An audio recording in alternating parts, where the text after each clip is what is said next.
Esto es Radio Encerrada.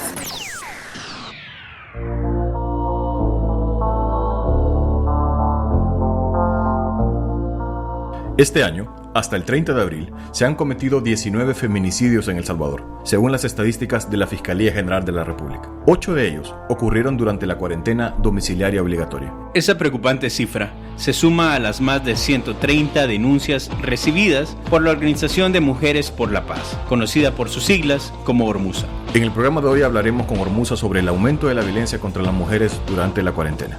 También hablaremos con el Instituto Centroamericano de Estudios Fiscales, ICEFI, sobre la autorización recién aprobada por la Asamblea Legislativa para que el gobierno contraiga más deuda. Y no dejamos de lado el decreto 22, que fue aprobado esta semana por el gobierno, también llamado la cuarentena disciplinaria.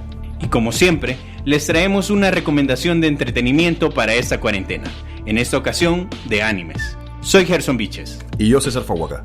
Y esto es Radio Encerrada.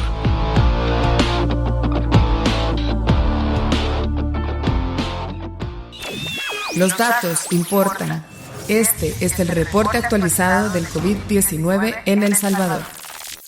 La periodista Loida Avelar nos actualiza los datos de la emergencia por el COVID-19. Hola amigos de Radio Encerrada, este es el reporte epidemiológico para hasta este viernes. Hasta este momento existen 742 casos confirmados de COVID-19 en El Salvador. 16 personas han fallecido a consecuencia de este virus. 258 personas se han recuperado según los registros del Ministerio de Salud. Y hay un dato que llama mucho la atención, que es el de casos sospechosos, que hasta este momento son 449. ¿Qué es lo que no nos está diciendo el Ministerio de Salud al colgar estos datos únicamente en la web? No existe ningún tipo de interpretación oficial. Bueno, lo que no nos están diciendo, por ejemplo, es que cuántos días se tardan los casos sospechosos en ser confirmados o descartados sobre el nuevo virus. Tampoco nos están explicando qué tipo de tratamiento les están administrando a los pacientes con COVID-19 y en especial a estas personas recuperadas. Hasta este momento oficialmente no conocemos si le están colocando, por ejemplo, hidroxicloroquina, que es un medicamento que ha generado un gran debate entre la comunidad científica debido a que los científicos estaban indagando aún y haciendo pruebas a ver si era adecuado administrarle este fármaco a los pacientes, porque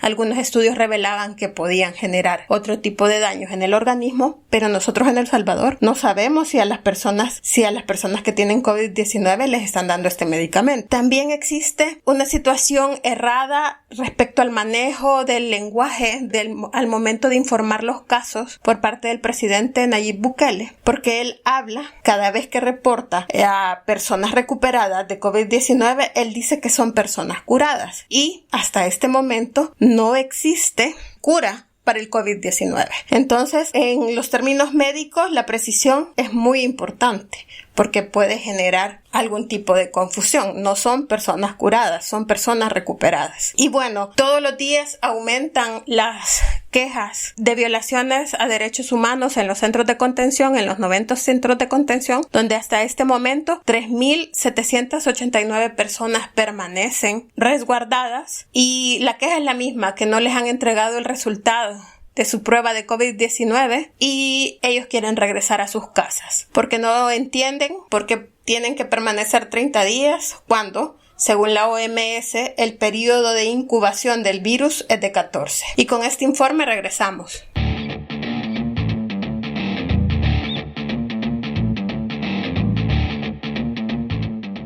La cuarentena inició en marzo, pero fue hasta inicios de mayo cuando el ISDEMU mandó un mensaje de texto masivo con los números de teléfono para denunciar hechos de violencia contra las mujeres. La Fiscalía sostiene que la mayor parte de los feminicidios cometidos en la cuarentena ocurrieron en ámbitos íntimos. La directora de la Unidad de la Mujer de la Fiscalía, Marina de Ortega, acudió a la Asamblea Legislativa el pasado 4 de mayo. Ante los miembros de la Comisión de la Mujer e Igualdad de Género, la fiscal expuso los números que certifican un aumento de la violencia contra las mujeres en este periodo. Esto dijo la fiscal Ortega.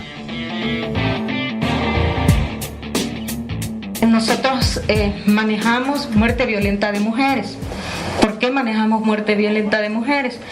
Porque en este momento a todas toda muerte violenta de mujer, nosotros aplicamos el protocolo de actuación para la investigación del feminicidio. Y es hasta que tenemos todos los elementos que el artículo 45 de la ley establece, cuando nosotros ya hacemos la calificación del tipo penal de feminicidio.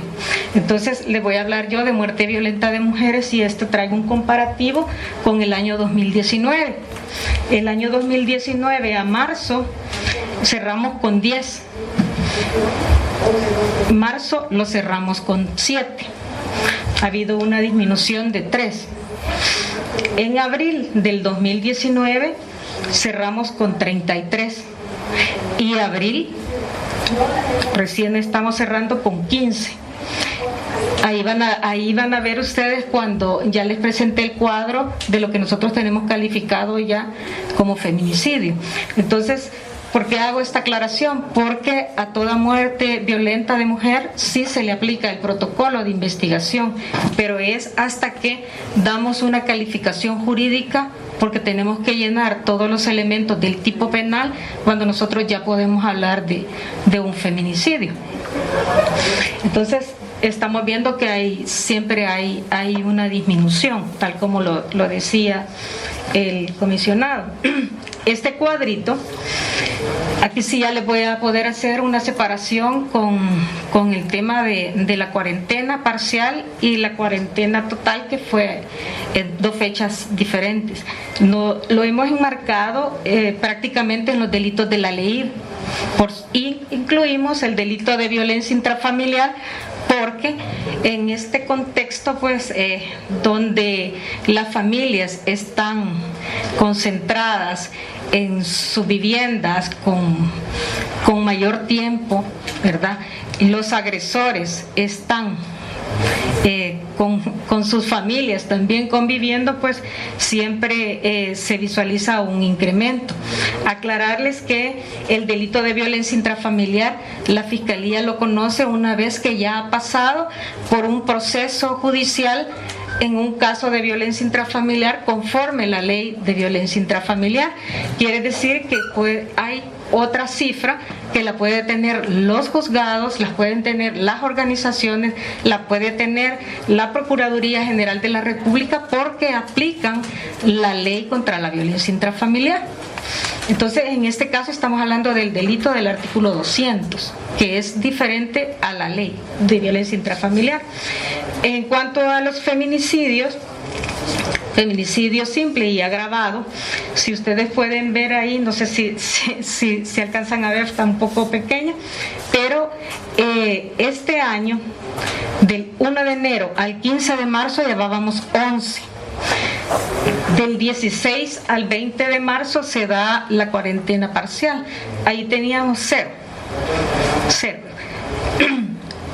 ¿A dónde entra la diferencia? Ya cuando nos vamos del 21 de marzo al 30 de abril, ya nos salen 8. Ahí están el caso de Chalatenango, hay algunos casos que ya mencionó el comisionado. Entonces ahí sí nosotros tenemos bien marcado el tema del feminicidio, ¿verdad? La mayoría de estos feminicidios son en el ámbito íntimo. Para cerrar, con 19 a la fecha, de enero a la fecha. Estamos hablando ya de feminicidios, no de muerte violenta. Ya estos ya son casos que algunos están judicializados y otros están trabajándose. Silvia Juárez es la coordinadora del programa para una vida sin violencia de Ormuza. Gerson Viches habló con ella sobre este tema. Silvia, gracias por recibir nuestra llamada. Empecemos por lo general.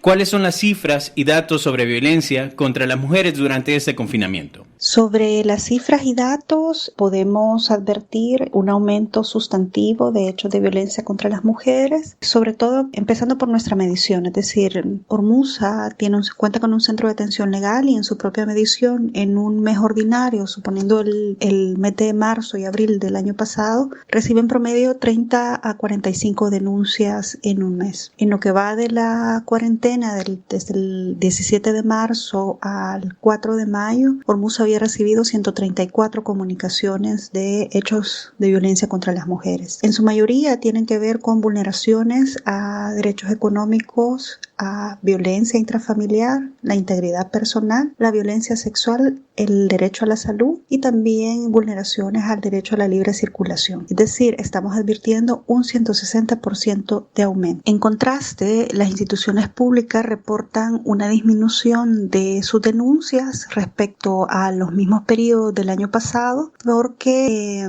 nos da, la evidencia de que puede hacer que aumente en las organizaciones las denuncias, pero que puede hacer que disminuya en las instituciones públicas, y tiene que ver mucho con la capacidad de respuesta y con los mecanismos de respuesta que se han activado. Para las mujeres existen una serie de obstáculos que, adicionales a los que siempre han enfrentado, se suman durante esta cuarentena, y eso explica por qué, la Fiscalía reporta alrededor de casi un 42% menos denuncias de violencia contra las mujeres en sus registros. En datos concretos, la Fiscalía General de la República nos reporta una disminución, por ejemplo, en todos los hechos que tienen que ver con feminicidio, los delitos ley, violencia intrafamiliar, desobediencia en caso de medidas de protección y violencia sexual. Reportó del periodo del 1 de enero al 15 de marzo del año pasado 2.668 hechos. En el mismo periodo de este año reportó 2.862, es decir, hay un aumento del 7%.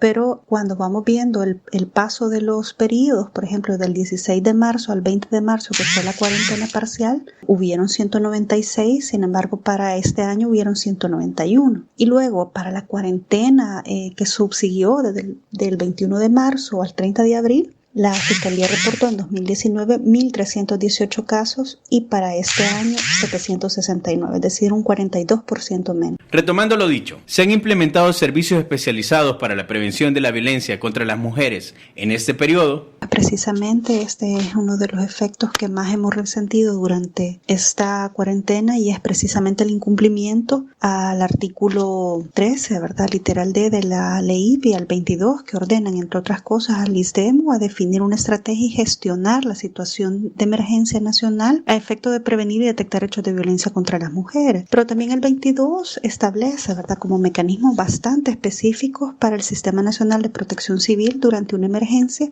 pudiendo establecer, ¿verdad?, la segregación de espacios físicos entre hombres y mujeres, la atención sanitaria, médica y psicosocial, y la exclusión de potenciales personas agresoras dentro de ambientes que puedan poner en riesgo la vida de las mujeres. Pero además establecer procedimientos administrativos para, por ejemplo, la entrega equitativa de recursos, evitando con ello, ¿verdad?, mantener esa brecha de desigualdad, ¿verdad?, y apoyando también esa responsabilidad que culturalmente asumen las mujeres dentro del hogar. Los mecanismos o servicios especializados que suelen estar, o que han estado habilitados antes de la emergencia, El Salvador reportaba al menos 103 servicios públicos dedicados a la atención a la violencia contra las mujeres a nivel nacional. Sin embargo, durante las primeras 3 semanas de la emergencia, prácticamente solo quedaron habilitados 2 de ellos. Uno es el de la Unimujer de la Policía Nacional Civil y el de la Fiscalía General de la República, con una reducción significativa de la capacidad de respuesta.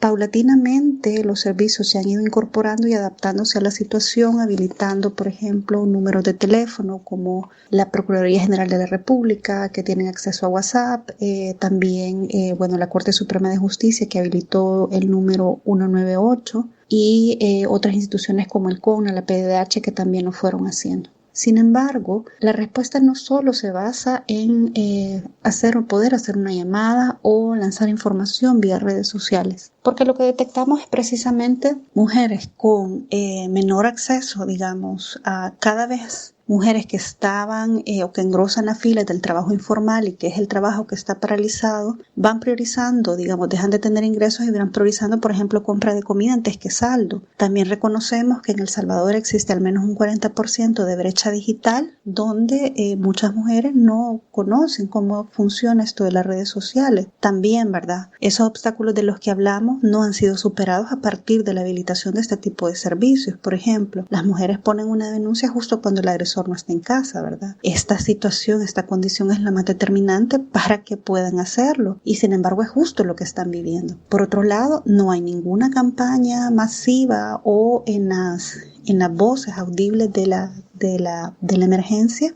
donde se aclare, ¿verdad?, que los servicios de atención a las mujeres no están paralizados. Sin embargo, eso hace que pensar a las mujeres que primero salir a poner una denuncia quizás pueda no ser una justificación para romper con la cuarentena. 2, piensan que los servicios están cerrados. Y 3, piensan que si lograran evadir ¿verdad?, estos controles que limitan la movilidad, o que si los servicios están abiertos, quizás su denuncia no va a ser una prioridad, dado que todo está en función de la emergencia. También enfrentan la parálisis de los servicios más esenciales en términos, por ejemplo, de salud, ¿verdad? Los promotores de salud que están en el primer nivel de atención, que van a las comunidades, ¿verdad? Son también quienes tienen mapeados a aquellas mujeres que pueden estar en una condición de riesgo y son servicios que se han paralizado. También los servicios, por ejemplo, de seguridad, ¿verdad? Todas las fuerzas, cuerpos uniformados se han volcado sobre el tema de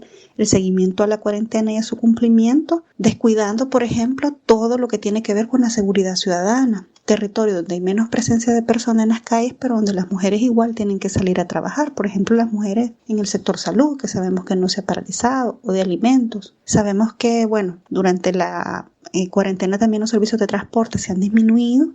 Y ahora ya vamos a enfrentar además que estén paralizados. Eso significa para las mujeres que van a tener que caminar largos tramos, esperar mucho más tiempo para lograr transporte, y eso también las coloca en una condición de riesgos cuando los servicios de seguridad ciudadana están paralizados. Sin duda, una de las instituciones que debería tener mayor protagonismo en este tema es el ISDEMU. ¿Cómo les parece el papel que ha tenido en ese periodo? Sobre el papel del ISDEMU, pues la verdad, en efecto, resentimos, ¿verdad?, esa ausencia desde su carácter rector y en el cumplimiento de esos 2 mandatos que la ley le ha dado respecto al manejo de las situaciones de emergencia. No ha habido un pronunciamiento contundente, un seguimiento, ¿verdad?, a las decisiones del Ejecutivo respecto al manejo de la cuarentena para atender estas situaciones de violencia y de riesgo, pero tampoco sobre, por ejemplo, las decisiones que impactan a las mujeres de manera diferencial. Por ejemplo, no tenemos conocimiento de que se haya incidido desde el ISDEMU sobre la decisión del otorgamiento de este bono de $300 a mujeres, sino que se basó en datos que incluso se desconoce, ¿verdad? Por ejemplo, no necesariamente basado, por ejemplo, en jefaturas de hogar, en mujeres con responsabilidad del cuidado, en mujeres con menores ingresos. Y esto ha supuesto también un detonante de muchos de los hechos de violencia contra las mujeres, ¿verdad? O incluso de tolerancia de la violencia, donde, por ejemplo, el hombre sale favorecido con esta ayuda monetaria. Las mujeres han debido soportar, ¿verdad?, muchos hechos de violencia a razón de que puedan generarse ingresos o garantizarse cierto ingreso al hogar, ¿verdad? O también, ¿verdad?, aquellas mujeres que fueron las titulares del beneficio también, ¿verdad?, les ha supuesto una violencia con tal de ceder ese dinero que está dispuesto para las familias. Y en general, ¿verdad?, todas las decisiones, por ejemplo, sobre el plan económico se desconoce, ¿verdad?, o no advertimos al ISDEMU como ente rector, ¿verdad?, incidiendo en que las ayudas, por ejemplo, estén bajo un impacto diferenciado a las mujeres, por ejemplo, que son las que mayormente ocupan la fuerza productiva de las micro y pequeñas empresas, ¿verdad?, donde también hay toda una serie de iniciativas y emprendedurismo, ¿verdad?, que son abanderados por las mujeres y que no advertimos que haya una incidencia desde ahí. Tampoco una verificación específica, ¿verdad?, de las condiciones de empleo que están enfrentando las mujeres dentro de la cuarentena. Por lo tanto, hay una ausencia del carácter rector del ISDEMU, ¿verdad? Más que promover un número de teléfono, esperaríamos que ellas tomen decisiones asertivas para impactar de manera diferencial a las mujeres. Ahora, ¿cuáles son las señales que deben tomar en cuenta las víctimas o testigos de violencia contra las mujeres para prevenirla? Sobre los consejos, Nosotras, en primer lugar, la primera información que estamos haciendo llegar a las mujeres a través de nuestros liderazgos es que la violencia no ha respetado la cuarentena y que los servicios esenciales de atención están funcionando para servirles y protegerse. En segundo, también advertimos que, si bien es cierto, hay una cantidad de limitantes u obstáculos que van a enfrentar o que pueden enfrentar para poner límites a la violencia, es importante no ceder, ¿verdad?, en la tolerancia y utilizar, ¿verdad?, esos canales que les permitan ponerse a salvo ante un hecho. Sobre todo, nosotras aconsejamos todos aquellos hechos predelictivos, ¿verdad?, o anteriores al feminicidio, sean la razón de nuestra puesta en seguridad. Por ejemplo, una amenaza, daños, expresiones de violencia, control, ¿verdad?, la autonomía de las mujeres, todas esas deben motivarnos a poner límites para evitar que se convierta en una violencia letal. Sobre, por ejemplo, las mujeres que, por ejemplo, puedan enfrentar dudas sobre qué poder hacer, ¿verdad? Instituciones como la Policía Nacional Civil, específicamente las Unimujer, que son servicios especializados de la policía y que han estado funcionando durante la emergencia, pueden apoyar incluso el tomar una denuncia in situ, ¿verdad?, es decir, en su domicilio, o poder transportarlas a las instituciones que van a darle seguridad. Pueden dictar órdenes de alejamiento, pueden dictar también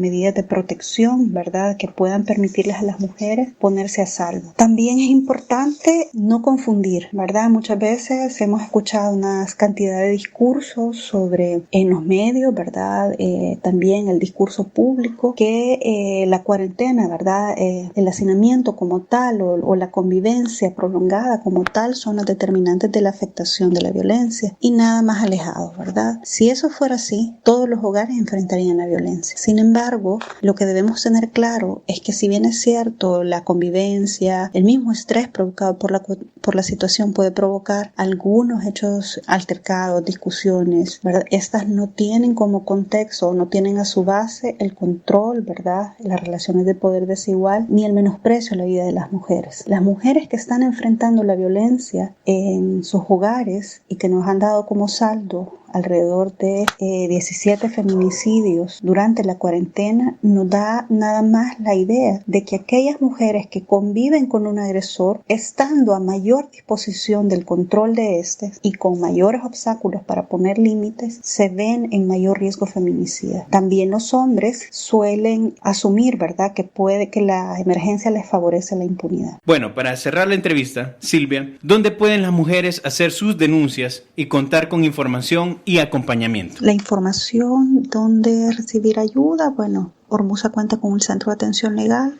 Su número es el 7755-1004, pero además tenemos en la Corte Suprema de Justicia el 198, y tenemos también todos los números de las Unimujer que con gusto compartimos. También está el 126 de ISDEMU, pero recordemos que ISDEMU da básicamente asesoría, y lo que necesitamos es precisamente mecanismos de respuesta rápida.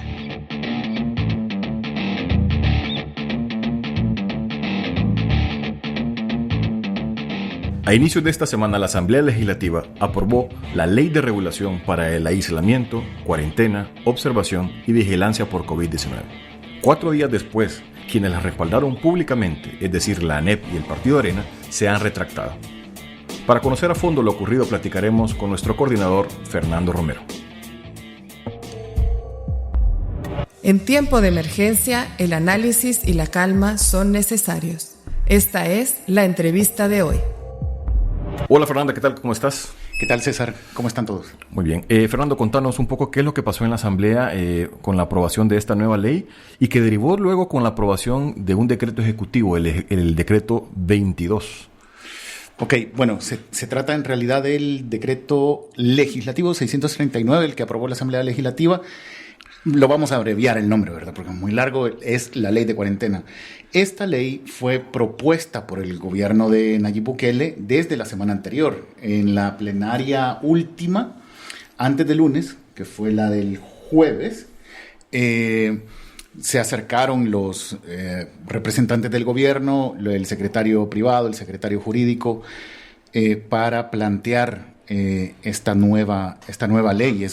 No se la inventa la Asamblea Legislativa, sino que es una propuesta del mismo gobierno. Lo que hizo la Asamblea Legislativa el día lunes, y principalmente el Partido Arena, porque las negociaciones en específico se dieron con Arena, ya que tiene la mayoría de diputados en la Asamblea Legislativa. Lo que hizo el partido fue hacer una especie como de maquillaje a la ley. ¿En qué sentido?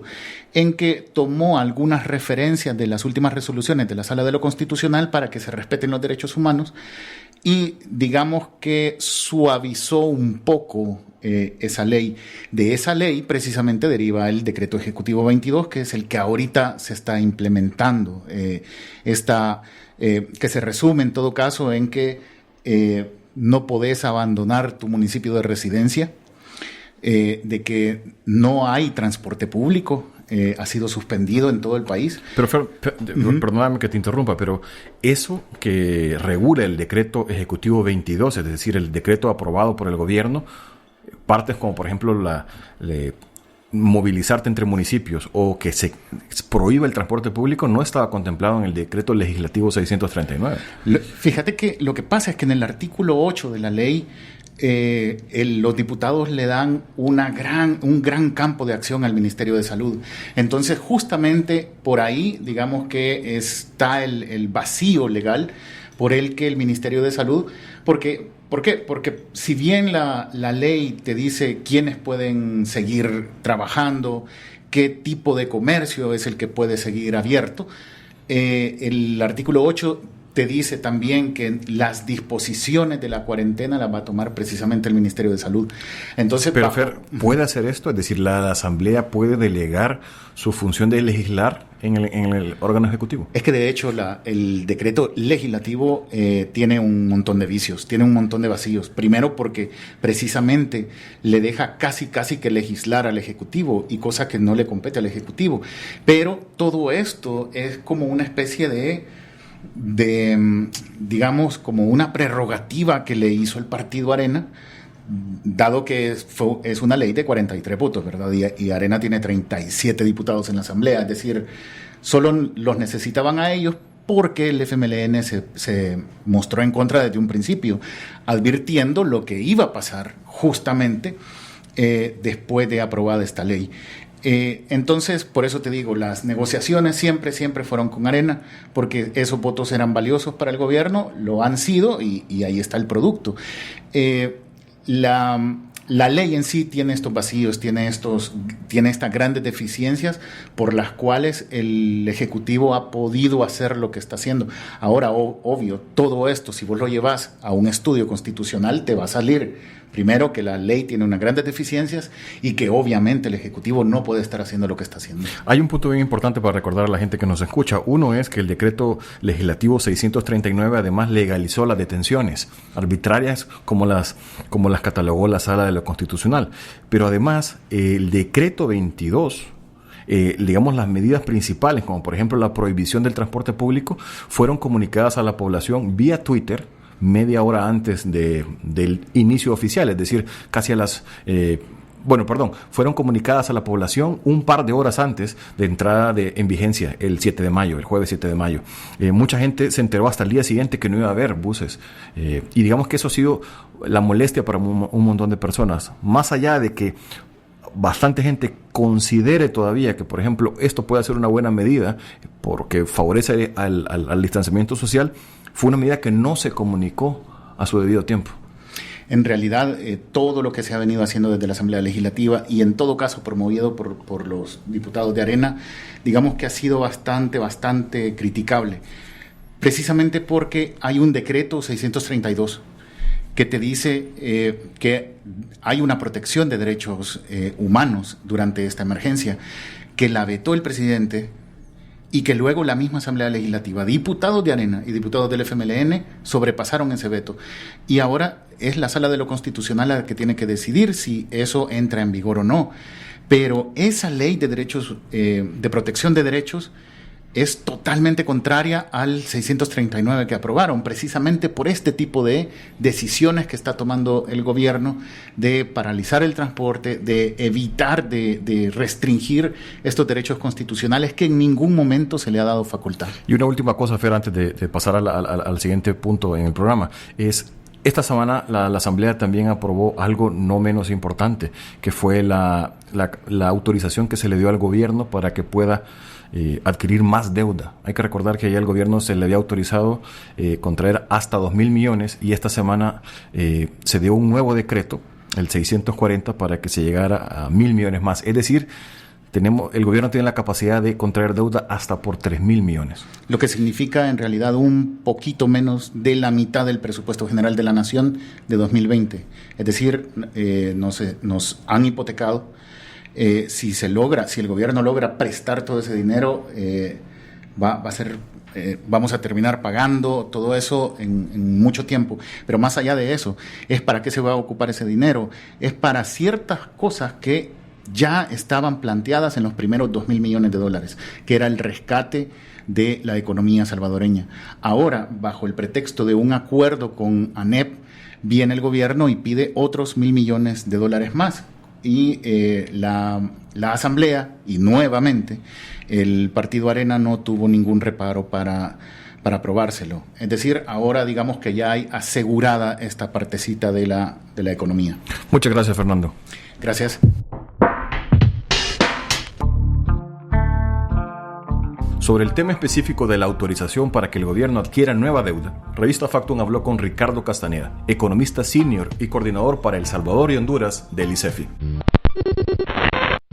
Gracias, Ricardo, por recibir nuestra llamada. Empecemos por una pregunta que mucha gente se hace. ¿Es mala la adquisición de nueva deuda en sí? No. Adquirir deuda no es malo, siempre y cuando tú tengas claro en qué la vas a usar y cuáles son los resultados que vas a obtener con ella, particularmente en un contexto en el cual El Salvador no tiene los recursos suficientes para poder atender los gastos necesarios derivados de la crisis. El problema de El Salvador es que no tiene un plan de gobierno y tampoco tiene un plan anticrisis, por lo tanto no se tiene certeza de que el uso de esta deuda vaya a tener los resultados adecuados para minimizar no solo los impactos sanitarios, sino también los impactos económicos y sociales. Ahora, tomando en cuenta la crisis económica mundial y también los señalamientos de organismos internacionales a este gobierno, tanto por el respeto a los derechos humanos como al irrespeto al Estado de Derecho, ¿qué tan posible es que El Salvador logre colocar estos bonos? Tomando en cuenta el monto de financiamiento que se le ha aprobado al Ejecutivo, necesariamente tendrá que recurrir a los mercados internacionales a colocar bonos. El problema es que El Salvador tiene un perfil de riesgo sumamente alto, esto como consecuencia de los altos niveles de deuda, pero también que no cuenta con un plan claro y adicionalmente por los sucesos tanto del 9 de febrero como el tuit del presidente donde señalaba que no iba a acatar la resolución de la Sala de lo Constitucional. Esto pone muy nervioso a los inversionistas, pues se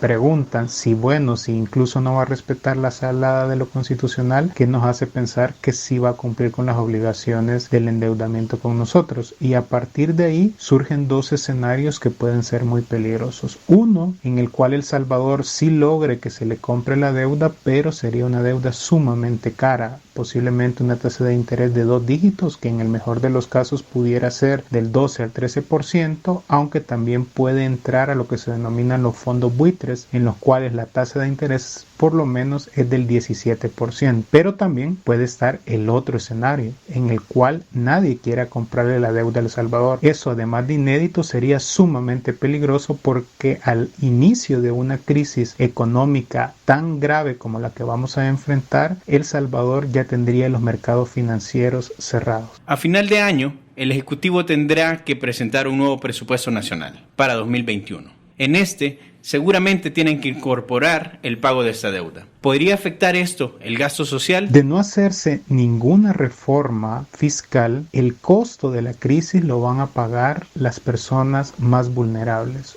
Uno, porque la estructura tributaria de El Salvador es sumamente regresiva y por lo tanto van a tener que pagar más proporcionalmente hablando a aquellas personas que tienen menos ingresos. Pero también porque al aumentar la deuda va a aumentar el pago de intereses y amortizaciones y por lo tanto esto va a implicar que puedan haber recortes en el área social, algo que ha venido pasando ya desde hace varios años, en los cuales la variable de ajuste ha sido precisamente el tema de educación y el tema de salud. Por eso es tan importante plantear una reforma fiscal integral. Y finalmente, ¿es posible un escenario en el que para hacer frente a esta nueva deuda, el gobierno cargue con más impuestos a la ciudadanía, en especial a la clase trabajadora? En el caso de El Salvador, por suerte, hay varios espacios fiscales sin afectar a la clase trabajadora, como cuáles, como el combate frontal a la evasión. Solo en IVA al año se va alrededor de $500 millones. Si esto lo sumamos el impuesto sobre la renta, podríamos estar hablando que se va en $1.000 millones al año. Adicionalmente, el gasto tributario, que son todas las exenciones, exoneraciones e incentivos fiscales, representan $750 millones. Estos son espacios en los cuales el Estado puede obtener recursos. Asimismo, El Salvador es el único país que no tiene un impuesto a la propiedad. Además de aumentar los recursos, es de carácter progresivo, es decir, que lo terminan pagando quienes tienen más ingreso. Adicionalmente, se puede reestructurar el impuesto sobre la renta, es decir, que hay mecanismos para que el Estado pueda aumentar sus recursos sin afectar a la clase trabajadora. Pero también es cierto que sobre la mesa puede estar un incremento al IVA. Desde el ICFI ya hemos planteado que antes de aumentar el IVA se deben de agotar todos los otros espacios fiscales. ¿Por qué? Porque de acuerdo a nuestras estimaciones, por ejemplo, un aumento de la tasa del IVA del 13 al 15% provocaría automáticamente que 150,000 personas que en estos momentos no están en situación de pobreza caigan en pobreza. No todo es coronavirus. Estas son nuestras recomendaciones para no aburrirse. Ana Escoto es una salvadoreña radicada en México. Además de ser economista y académica, es una asidua consumidora de anime. Por eso, le pedimos que nos recomendara 3 series de este género para ver en cuarentena.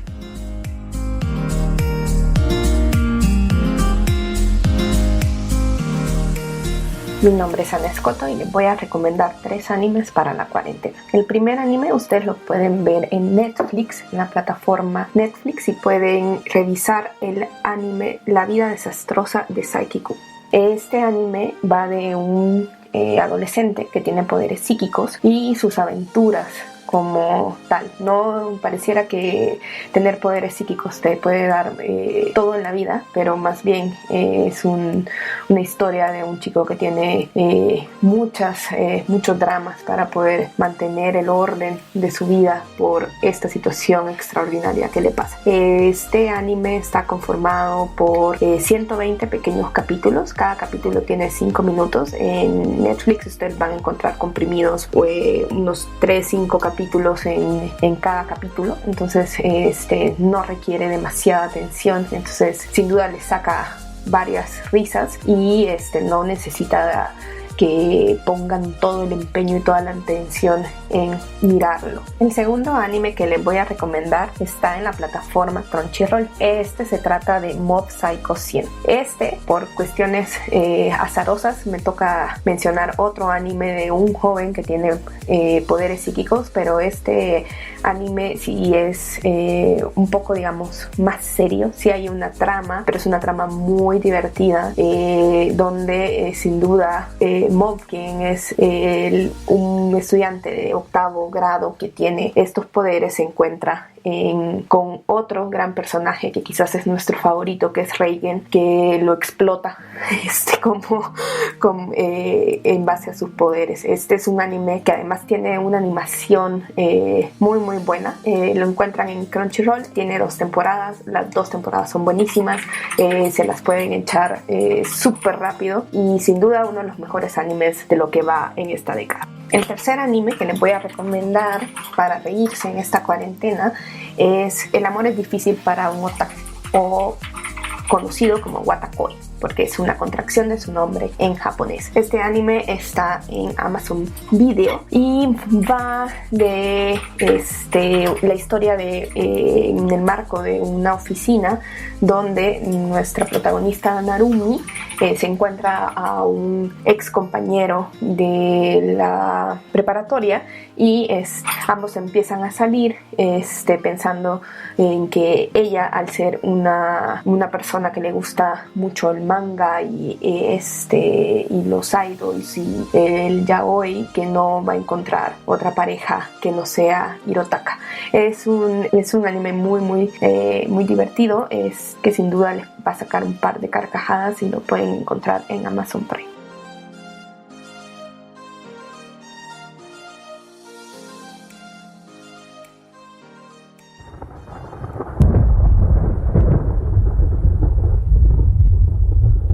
Llegamos al final de este episodio. En las últimas 9 semanas hemos hablado permanentemente del COVID, de lo que este virus ha hecho al país. Sin embargo, no hay que olvidar que en este país siempre hay problemas que se mantienen intactos, como la pobreza, como la miseria, como las pandillas y como lo que hablamos en este episodio, la violencia contra las mujeres. Un tema que debería hacernos reflexionar cada vez más.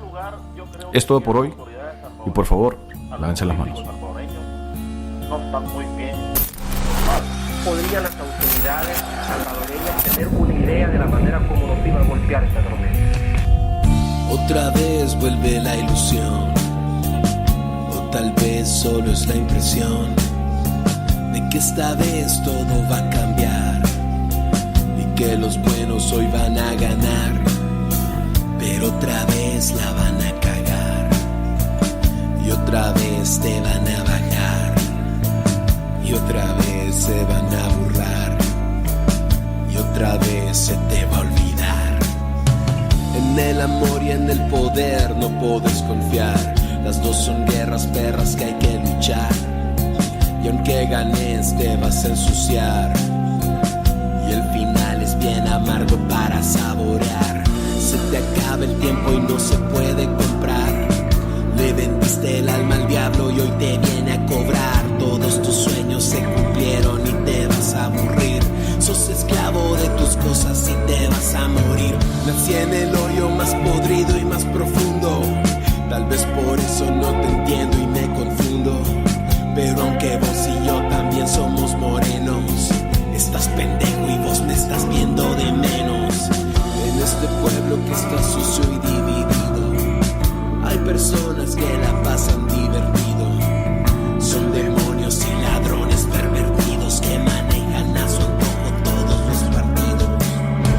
Esta tormenta no te ayuda ni perdona, tienes que estar atento pa' que no te coma y llegue el día de tomar una decisión que al final se convierte en una maldición. Cuando sos joven, si no sos el que jode, sos el que jode, por eso vale verga morir joven. Cuando sos joven, si no sos el que jode, sos el que jode, por eso vale verga morir joven. Te cansaste de esperar y recapacitar, te rebalsa un odio negro y no puedes respirar, te bautizan a patadas y ya no sos invisible, ahora tenés una pistola y te sentís invencible. No hay pasado ni mañana, no se vale soñar, en cualquier momento te pueden apagar.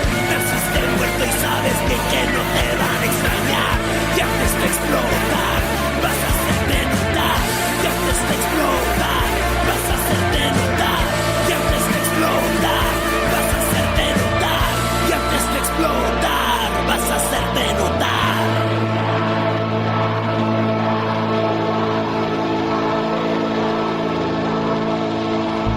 Radio Encerrada es un podcast de revista Factum.